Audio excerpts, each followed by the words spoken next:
Welcome to the Fear and Greed Afternoon Report for Tuesday, the 15th of November, 2022. I'm Michael Thompson. Every afternoon, we've got the 5 stories that happened today that you need to know about. Let's jump into it. Story number 1, the ASX closed pretty flat today, declining just 0.1% to 7,142 points. Lithium stocks were really the talk of the day. Lithium prices have hit record levels this year on battery demand, but there's really kind of some debate about whether the strong market conditions can hold.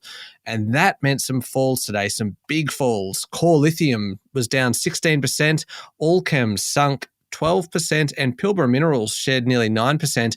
Elsewhere, Incitec Pivot rose 6%, Domino's Pizza added 2.4%, while Fisher & Paykel Healthcare lifted 2.5%.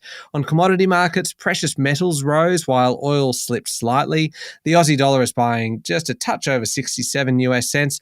And Bitcoin is trading at around $16,500 US as the fallout from the collapse of FTX continues.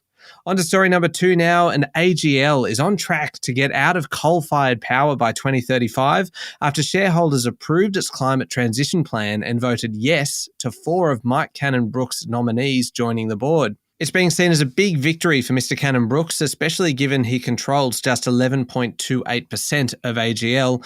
Mr. Cannon-Brookes, who made his money from his stake in tech company Atlassian, unsuccessfully bid for AGL earlier this year and wants to accelerate its move to renewables. AGL is Australia's largest greenhouse gas emitter and owns coal and gas-fired power stations alongside a retail energy division with more than 4 million customers. Story number 3 today, Commonwealth Bank says strong business lending growth fueled a 2% lift in first quarter cash profit to $2.5 billion. It says bad debts are dropping even though interest rates are rising.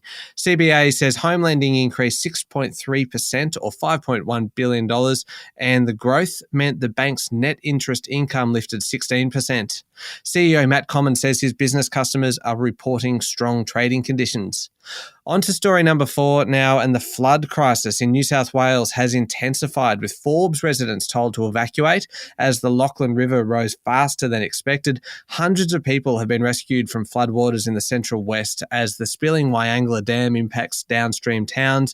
Warnings remain in place for other towns downriver, and motorists have been told to avoid the region due to damage to roads and bridges. New South Wales Premier Dominic Perrottet has put the whole state on flood alert and says many difficult days lie ahead. Finally, story number 5, US President Joe Biden met Chinese President Xi Jinping ahead of the G20 summit last night in an optimistic meeting, after which President Biden declared, quote, "There need not be a new Cold War." The meeting signals a renewed willingness to engage between the two countries. President Biden said the US and China would compete vigorously, but were not looking for conflict. It is the first in-person meeting between the two leaders since Biden became president and went for about 3 hours. China told the US that Taiwan was the most significant red line in the relationship. The US president said afterwards that he didn't think China would make an attempt to invade Taiwan, and added that US policy towards the island hasn't changed. Wall Street lost ground overnight. The S&P 500 was 0.9% lower, the Dow Jones was down 0.6%, and the tech-heavy Nasdaq closed 1.1% lower. That's it for the afternoon report for Tuesday, the 15th of November, 2022. Don't forget to hit follow on the podcast and find Fear and Greed on LinkedIn, Twitter, Instagram, and Facebook. Join me and Adam Lang tomorrow morning for the Fast 5 by Fear and Greed, the top 5 business stories you need to know in just 5 minutes. I'm Michael Thompson. Enjoy your evening.